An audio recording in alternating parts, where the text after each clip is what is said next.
De Dios por su poder, por su majestad, por su fidelidad y su amor. Vamos a orar para iniciar con el mensaje de hoy. Señor, te damos muchas gracias en esta mañana nuevamente. Gracias por tu amor y fidelidad. Te damos toda la gloria, todo el honor a ti. Bendito Dios, ponemos este tiempo en tus manos porque es tu palabra. Y Señor, pon el temor en cada corazón para poder estudiarla conforme a tu voluntad, conforme a lo que verdaderamente quieres hablar a nuestros corazones, Señor. Que no sea interpretación de hombres, que no sea en nuestro entendimiento, sino que sea tu Espíritu Santo guiándonos, Señor, a tu verdad, a tu palabra, Señor. Así que, por favor, guíanos, que nuestros pensamientos y nuestro corazón estén enfocados en lo que vamos a estudiar en esta mañana. Y que tú, Señor, seas quien siembres esta palabra en nuestros corazones para que dé fruto, Señor. El fruto que tú esperas, Padre Celestial. Te damos a ti toda la honra y toda la gloria. En el nombre de Jesús. Amén. Muy bien, estamos en la carta de los Romanos. Ya hemos estudiado el capítulo 1 y 2. Hoy vamos a iniciar con el capítulo 3. Pero vamos a retomar un momento, ¿verdad?, por donde hemos pasado, porque los primeros 3 capítulos Pablo los ha enfocado en hablar diferentes aspectos de la justicia de Dios. En el primer capítulo vimos cómo Pablo pone un fundamento del por qué la ira de Dios se enciende en contra del pecado que habita en el hombre. Y es por causa de su injusticia, es por causa de que el hombre o la raza humana, por su naturaleza, es condenada por causa del pecado. Todos, nadie es exonerado, todos hemos pecado, todos estamos destituidos de la gloria de Dios.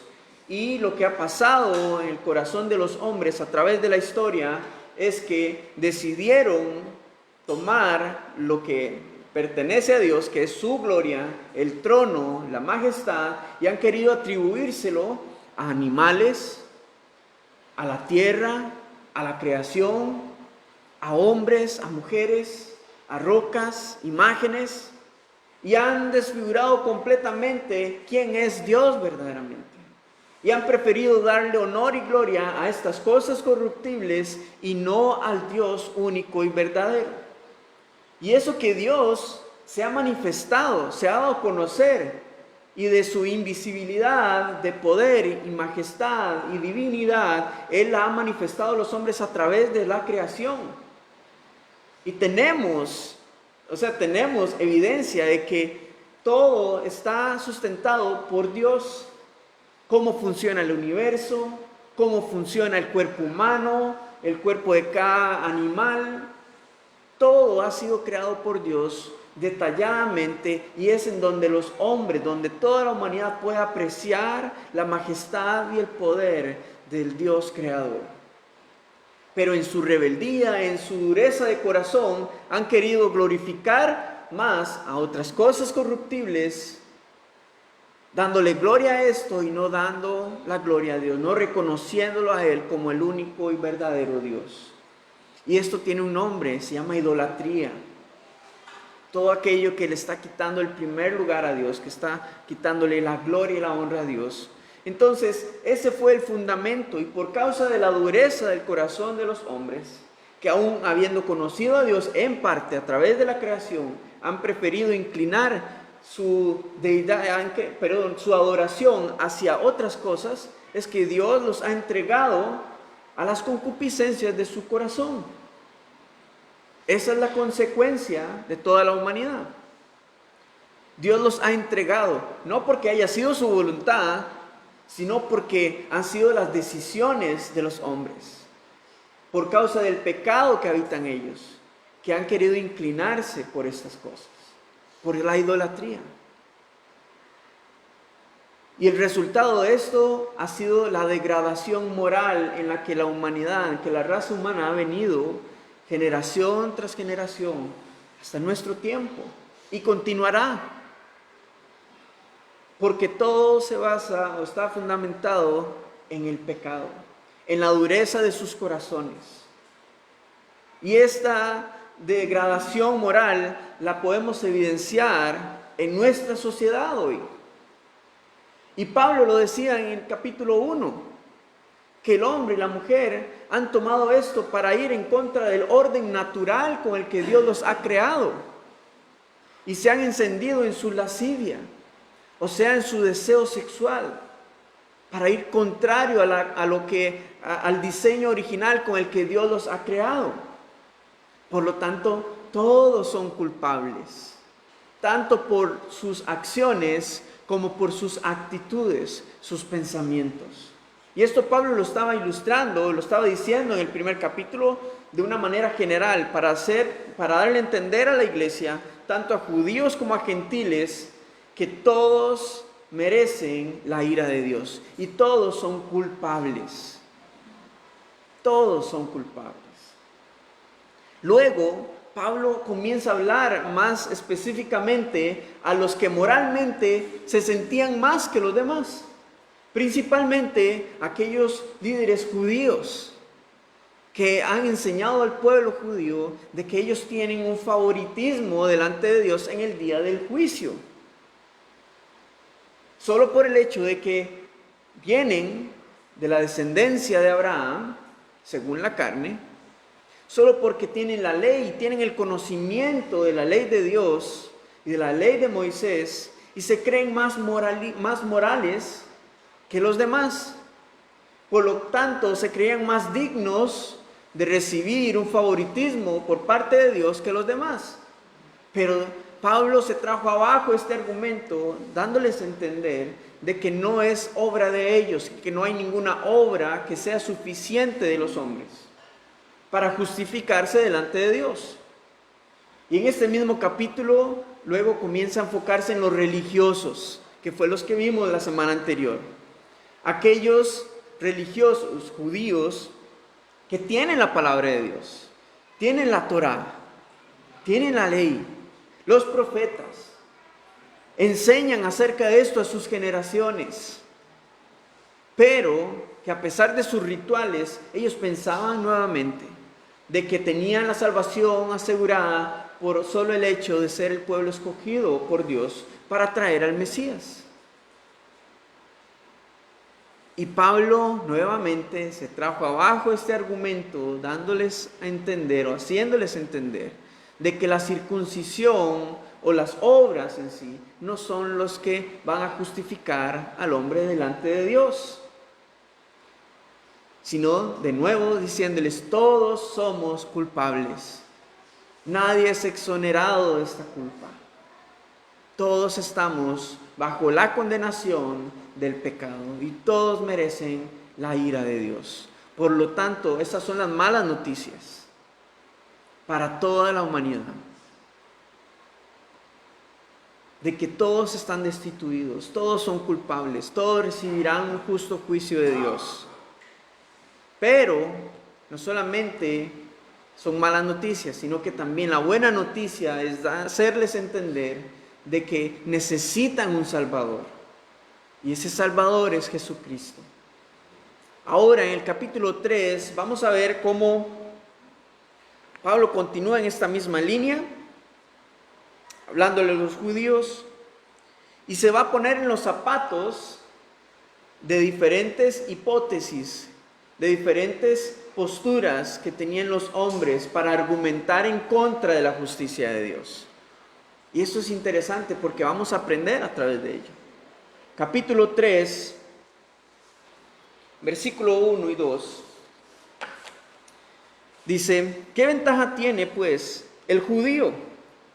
¿O de qué aprovecha la circuncisión? Primeramente, este versículo tenemos que comprenderlo, que Pablo anteriormente en los versículos últimos del capítulo 2, él está diciendo que el judío no tiene ninguna ventaja delante de Dios el día de su juicio. Pero ahora Pablo va a decirles: pero ustedes sí tienen una ventaja. Veámoslo en versículo 2. Dice: mucho, en todas maneras. Primero, ciertamente, que les ha sido confiada la palabra de Dios. Esta es la ventaja que tenía el pueblo judío, que desde tiempos remotos, desde el principio, Dios les ha concedido la revelación, las expresiones de su voluntad,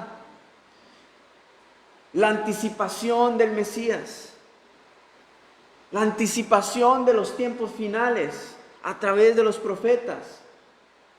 Les ha concedido el privilegio de que el Mesías venga a través del linaje de Abraham. Entonces, sí tienen una ventaja. Que hayan querido aprovecharla o no, eso es otra cosa. Pero tienen la ventaja sobre todo los gentiles. Y trayendo esto al día de hoy, ¿sabe? Usted y yo tenemos una gran ventaja. Y es que tenemos todo el consejo de Dios delante de nosotros, a través de su palabra. Tenemos una gran ventaja. Pero, de nuevo, el que los judíos tuviesen toda la escritura del Antiguo Testamento, no quiere decir de que ellos les garantizaba que iban a poner en práctica todo lo que iban a aprender y toda la revelación y la voluntad de Dios. Igual nosotros, el hecho de tener la palabra de Dios abierta no tiene ninguna ventaja. La circuncisión para los judíos, sus ritos religiosos, nada de esto les va a traer salvación si no aplican en su vida lo que estaba hablando la ley de Moisés, el Antiguo Testamento, los profetas. Y fue lo que Jesús confrontó también con los fariseos muchas veces, de que ellos, creyéndose ser guías de ciegos, han sido ciegos también durante mucho tiempo, porque no han querido ver, no han querido escuchar, sino más bien han rechazado todas las promesas respecto a la venida del Señor Jesucristo, la venida del Mesías, y han querido adaptarla a su conocimiento, a su propia interpretación. En versículo 3 dice: pues que, si algunos de ellos han sido incrédulos, ¿su incredulidad habrá hecho nula la fidelidad de Dios? Qué buena pregunta, porque lo cierto es que muchos no creyeron, y el mayor ejemplo de esto lo tenemos en los evangelios. Ellos tenían la anticipación de los tiempos, vendría a través de la simiente de Abraham, el Mesías, y ha sido anticipado incluso desde el principio en Génesis, porque él vendría a ser la simiente de la mujer, luego más adelante la simiente de Abraham, más adelante de la simiente del rey David, en donde Dios va a establecer un reino para siempre. Y luego más adelante en los profetas, en Isaías precisamente, hablaba acerca de cómo y en qué tiempo él iba a venir, el Mesías, y que se cumplía el tiempo en el que Jesús vino a esta tierra, en la manera, en la forma, a través de quién, en la tribu de Judá. Todo se cumplía, pero ellos no quisieron verlo, no quisieron creer. Pero esto no quiere decir de que la fidelidad de Dios estaba fallando, porque no es acerca de las obras de los hombres, no es acerca de que si el hombre cree o no cree en lo que Dios dice en su palabra. Esto no altera quién es Dios. Dios sigue siendo Dios. Jesús sigue siendo el Salvador que toda la humanidad necesita.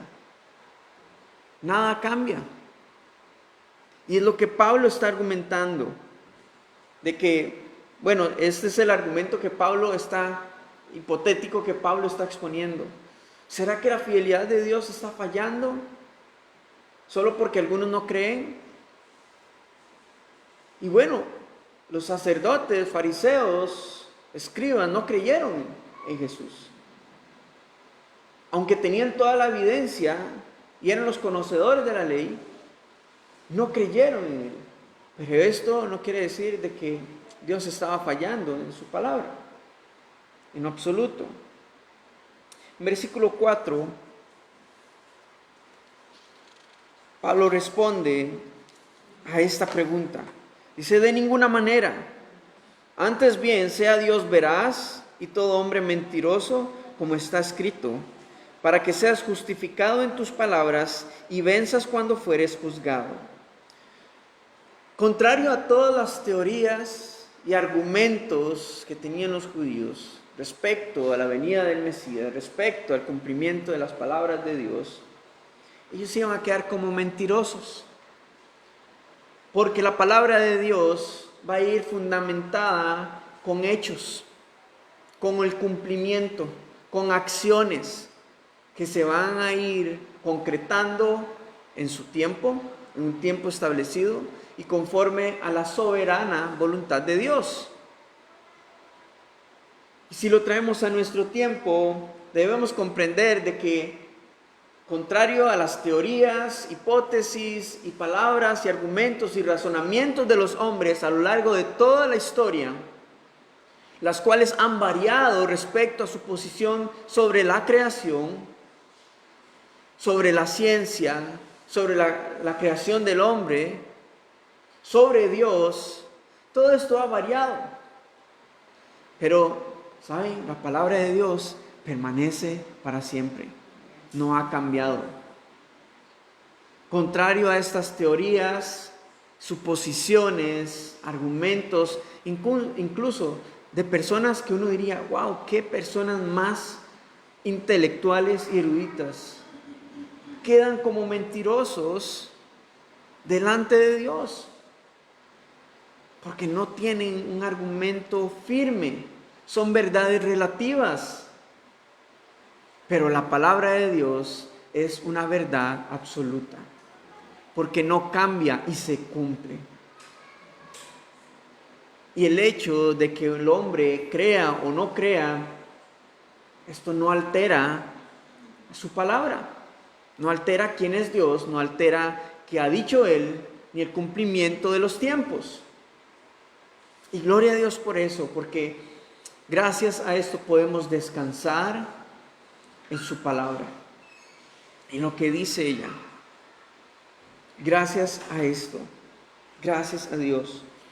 Y gracias a que la palabra de Dios no evoluciona, no se transforma, no cambia, ni se va a adaptar a las circunstancias de este mundo, a lo que este mundo exige, que tiene que aprobarse y que tiene que encajar la palabra de Dios. Contrario a todo esto, la palabra de Dios va a salir triunfante siempre, porque ella no va a cambiar, es inmutable. Y por eso podemos descansar en su amor y en su fidelidad y en sus promesas, porque ese es el carácter y la naturaleza de Dios, que Él no cambia, que Él sigue siendo Dios, a pesar de lo que el hombre quiera creer y quiera decir y quiera argumentar en contra de su justicia. Él va a traer juicio en la segunda venida de Cristo para todos. Y el estándar de su justicia es su evangelio. Esa es la medida para todos. No las obras, no la etnia religiosa, no es la etnia de donde usted descienda, no es por su tradicionalismo, religiosidad, es por su evangelio, es por su fe en Jesucristo. Versículo 5 dice, si nuestra injusticia hace resaltar la justicia de Dios, ¿qué diremos? ¿Será injusto Dios que da castigo? Hablo como hombre. En ninguna manera, de otro modo, ¿cómo juzgaría Dios al mundo? El argumento que Pablo está planteando acá se basa en la responsabilidad que tiene el hombre. Nuevamente dice, y si nuestra injusticia hace resaltar la justicia de Dios, ¿qué diremos? ¿Será injusto Dios que da castigo? Como diciendo, y cuando él dice al final del versículo 5, hablo como hombre, es dando a entender de que este argumento es el que muchos hombres están teniendo para justificarse delante de Dios. diciendo, pero ¿cómo es que mi injusticia? Y la palabra injusticia es todo acto que va en contra de la ley. En este caso, en contra de la ley de Dios, o sea, el pecado. ¿Cómo es que mi pecado, si está funcionando para que Dios sea glorificado, por qué me va a juzgar a mí? Qué injusto. Qué injusto. Ese es el argumento que Pablo está planteando. Porque ese es el argumento que muchas personas tienen. Refutan a Dios, pero yo soy buena persona. Yo me dedico a hacer buenas obras y a traer regalos en Navidad y útiles escolares al principio de año para las personas que están en necesidad. Y construyo casas para aquellos que la necesitan. Y todas las donaciones que van a organizaciones de bien social. ¿Cómo es que Dios entonces va a juzgarme si todo lo que yo estoy haciendo es para que Él sea glorificado? No es acerca de las obras, es acerca de la fe en Jesucristo. Es acerca de Él. No es que por mi injusticia o por mi pecado Dios puede ser exaltado. Dios no necesita de nada ni de nadie para que Él sea glorificado. Él es Dios. Es más, si usted quiere adorarlo a Él o no, quiere creer en Él o no, eso no le afecta a Él, porque Él sigue siendo Dios. Le afecta a usted. Le afecta a la humanidad, si quieren reconocer o no al Señor Jesucristo. Él sigue siendo Dios soberano. Vean la posición en la que Pablo está poniendo a los judíos, a los religiosos, a los gentiles, a toda la raza humana. Está tirando abajo todos sus argumentos para que puedan comprender de que nada somos, nada podemos hacer, y no hay nada que nos pueda justificar delante de Dios el día de su juicio. Solo Jesucristo. De otra manera, versículo 6 dice, ¿cómo juzgaría Dios al mundo? Y esto es algo importante, ¿sabe? Porque Dios no guía a nadie a pecar para que Él sea glorificado. En Santiago capítulo 1, versículo 13. Santiago capítulo 1, versículo 13. Tenemos un muy buen fundamento para esto. Dice, cuando alguno es tentado, no diga que es tentado de parte de Dios, porque Dios no puede ser tentado por el mal, ni Él tienta a nadie, sino que cada uno es tentado cuando de su propia concupiscencia es atraído y seducido. Entonces la concupiscencia, después que ha concebido, da a luz el pecado, y el pecado, siendo consumado, da a luz la muerte. Dios no guía a nadie hacia la tentación. Dios no guía a nadie a pecar. Dios no usa las personas para que pequen, para que su nombre sea glorificado. Él no necesita de nada de esto. El hecho de que Dios se aproveche de las circunstancias, de la responsabilidad de los hombres para Él glorificarse, eso es muy diferente. Pero el hecho de que el pecado del hombre funcione para que se cumpla su palabra, eso es mentira.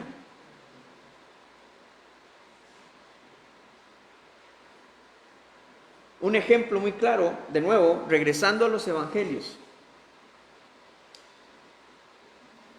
Los fariseos, escribas, los publicanos, Poncio Pilato, todos ellos trajeron y dieron muerte a Jesús, porque no quisieron recibir el evangelio, no quisieron creer en él.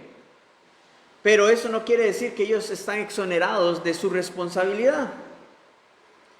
Dios utilizó esto para cumplir su palabra, su soberana voluntad. Pero esto no exime a la responsabilidad de estos hombres por su pecado, por la decisión que han tomado en sus corazones para entregar al Señor Jesús. Judas, que lo entregó, no está exonerado de su pecado. El conocimiento omnisciente y previo de Dios no justifica al hombre por su pecado. Así que si usted decide pecar, Dios no está interviniendo en eso para que usted vaya y peque, sino que las mismas concupiscencias de su corazón, si usted quiere atenderlas y tomar la decisión de dar a luz el pecado, eso es su responsabilidad. Dios no tiene por qué justificar sus hechos, sus acciones, si van en contra de su santidad. Y de nuevo, Dios no necesita de que el pecado abunde para que Él sea glorificado, porque Él es Dios, soberano, poderoso, creador, omnisciente, omnipresente, es inmutable, Él no cambia. Y nada de lo que los hombres puedan decidir o hacer va a alterar su palabra, ni sus tiempos, ni quién Él es. Amén. Ahora, un detalle en versículo 6 es que dice, ¿cómo juzgaría Dios al mundo? No dice, ¿cómo juzgaría Dios a los gentiles? ¿Cómo juzgaría Dios a los judíos? Sino que todos, el mensaje de Pablo es que todos van dentro del mismo canasto. Ni el judío es exonerado ni justificado por su etnia, ni por su religión, ni por la ley, ni por nada de lo que ha recibido por parte de Dios. Ni el gentil por no saber, por ignorar y estar en ignorancia y no tener la ley, no ser expuesto al evangelio. No hay cómo exonerarse, todos son culpables. Por eso Pablo les dice, ¿cómo juzgaría Dios al mundo si utilizara el pecado de todos para glorificarse? Versículo 7, tenemos otro argumento. Pero si por mi mentira la verdad de Dios abundó para su gloria, ¿por qué aún soy juzgado como pecador? ¿Y por qué no decir, como se calumnia y como algunos cuya condenación es justa, afirman que nosotros decimos, hagamos males para que vengan bienes? Este es otro caso hipotético que Pablo está planteando. ¿Por qué me sigue teniendo como pecador si por causa de mi mentira, por causa de mi pecado, la gloria de Dios está abundando? De nuevo, qué tontos pensar de que solo por nuestros errores y nuestras decisiones Dios se va a glorificar, que solo por eso, que esa es la razón. No es esa la razón. Dios más bien está enmendando nuestro error desde el día en que Adán y Eva pecaron. Y en su gracia y en su misericordia que Él está buscando cómo enmendar vez tras vez. Y la muestra más grande de esta es que ha enviado a su Hijo Jesucristo para que a través de Él podamos ser justificados y limpiados y transformados nuevamente al diseño original con el que hemos sido creados todos. Es para su gloria. Y hay quienes tienen una hipótesis errada respecto a esto, pensando en que ya porque soy salvo, siempre salvo, entonces esto me es una licencia para pecar, porque entre más pecado haya, más va a sobreabundar la gracia. Es una aplicación incorrecta de lo que dice la palabra de Dios. El que tiene a Cristo en su corazón debe buscar la santificación diariamente a través de la palabra de Dios, a través de una relación con Jesucristo. Y aquellos que piensan de que no tienen un gran testimonio que impacte a todos, eso es una gran mentira. Porque Dios no necesita que usted tenga un trasfondo súper oscuro para Él glorificarse en usted. El Señor se glorifica a través de su gracia y misericordia. Y Él puede alcanzar a cualquier pecador, por más profundo que esté, en un hoyo de lodo, embarrado de pecado. Esto no es imposible para Él. Pero usted no necesita estar ahí para que el Señor use su testimonio para impactar a otros. Porque muchas veces lo que sucede es que exaltamos más el pecado de nuestro pasado que lo que Dios ha hecho en nuestra vida y a donde Él nos tiene hoy. El pecado del pasado ya quedó atrás. Lo único que sé, decía en los Hechos, el ciego, yo solo sé que antes no veía y ahora mis ojos ven. Eso es suficiente. Solo sé que estaba perdido, solo sé que mi vida estaba en un hoyo, sin luz, en tinieblas, sin esperanza, pero Cristo ha venido a mi vida y ha transformado y me ha hecho nacer de nuevo, y ahora Él me ha guiado a que mi vida sea una ofrenda para Él, para exaltar y glorificar su nombre. Y al fin y al cabo, su testimonio no es lo que va a impactar a la gente, es el poder del Evangelio hecho vida en usted. Así que estos son los casos hipotéticos que Pablo ha planteado, poniéndose en los zapatos de aquellos que argumentan en contra de la justicia de Dios. Pero ¿cómo es que Dios dice que es justo y bueno si vea lo que está sucediendo en el mundo? Bueno, eso no quiere decir que Dios sea un Dios malo. Quiere decir que más bien ratifica de que la humanidad está consumida en el pecado. Porque cada uno es responsable de su pecado. Y esa es la evidencia. Y que Dios es bueno, sí, porque los tiempos se acortan y los tiempos continúan y los tiempos se acercan para el día de su venida.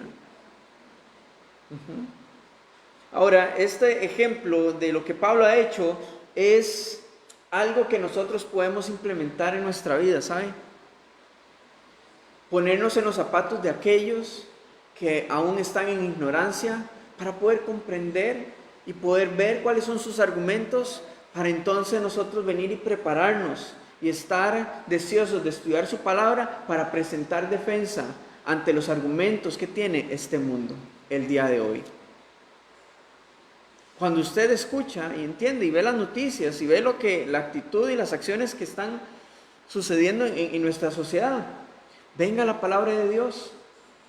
No tome una decisión y no vaya y señale el pecado de los demás. Venga primero delante de Dios, a su palabra, medite en ella y prepárese. No para ir a discutir, sino para presentar defensa en contra de cualquiera de esos argumentos. Porque hay líderes que han cambiado su posición ahora quieren meter toda una agenda dentro de la iglesia, manipulando la verdad de Dios y ajustando la verdad de Dios a las circunstancias de este mundo. Pero si venimos a ella, habitamos en la presencia del Señor, tenemos el discernimiento del Espíritu Santo que nos va a ayudar a poder comprender de que tenemos que permanecer firmes en ella, de que ella no va a cambiar, no va a adaptarse a ninguna necesidad de la humanidad, del pecado de la humanidad, sino que va a permanecer firme y constante. Así que yo le animo a que pueda venir delante de Dios. Aproveche los estudios bíblicos que estamos teniendo para estudiar y poder capacitarnos y poder equiparnos con respecto a la verdad de Dios. Asista los domingos, repase en casa si quiere el mensaje, tome nota de lo que estamos estudiando para que lo aproveche en sus devocionales. Tenga hambre y sed de la palabra de Dios para que sepa cómo poder afrontar los argumentos y las diferentes cosas que este mundo está teniendo, para juzgar a Dios, para debatir contra Dios y su justicia. Eso es necesario. Esta es la ventaja que tenemos, la palabra de Dios, la verdad no relativa, la verdad absoluta del Padre. Tenemos su Espíritu Santo, así que no solo nos quedemos con la letra, experimentémosla, vivámosla, apliquémosla a nuestra vida, porque al fin y al cabo el Señor va a ser poderoso en usar nuestras vidas para impactar a otros. Y, a ver, Dios no necesita un trasfondo oscuro, no necesita un trasfondo súper estrepitoso en nuestra vida para que Él muestre su gloria. Dios la muestra a través de su vida, tal como es. Así que no espere estar más lejos de Dios. Ven a Él y entrega tu vida al Señor, porque solamente Él justificará. Y por último, tengamos los pies bien puestos sobre la tierra. Todos somos responsables de nuestro pecado. Somos responsables y somos culposos de nuestras acciones, tanto de lo que pensamos, sentimos y hacemos. Pero recuerde que Dios nos extiende de su gracia y misericordia para limpiarnos, para purificarnos y transformarnos. Él es el único que puede traer justificación a nuestra vida, no nuestras obras ni nuestros argumentos. No es Dios es que usted sabe que es culpable. Solamente Cristo es el mediador entre el Padre y nosotros. Amén. Gloria a Dios. Señor, te damos gracias esta mañana por tu palabra. Gracias porque tú eres bueno, tú eres santo, santo, santo. Y eso nada lo cambia, nadie lo cambia. Tú no vas a adaptarte a las necesidades de esta humanidad caída, a las exigencias de este mundo de pecado. Tú sigues siendo Dios y tu palabra sigue siendo fiel, viva y eficaz para confrontar, para exhortar, para sanar. Señor, tu palabra sigue siendo viva y eficaz para transformar nuestras vidas. Y en esto descansamos, Señor, de que tú eres el único que puede justificarnos delante del Padre. Es lo que tenemos que entender, es lo que Pablo está queriendo darle a entender a la iglesia de los romanos en ese tiempo. Y hoy lo entendemos, de que no hay nada, Señor, que podamos hacer. Somos insuficientes para poder justificarnos a nosotros mismos delante de ti. Y sabemos que estaremos delante del trono de Dios y que la única ventaja que tenemos es que tenemos el conocimiento de tu palabra para aplicarlo en nuestra vida, de que solamente a través de Jesucristo podemos ser justificados, podemos ser salvos. Gracias, Padre. Te damos toda la honra y la gloria a ti. En el nombre de Jesús oramos. Amén y amén.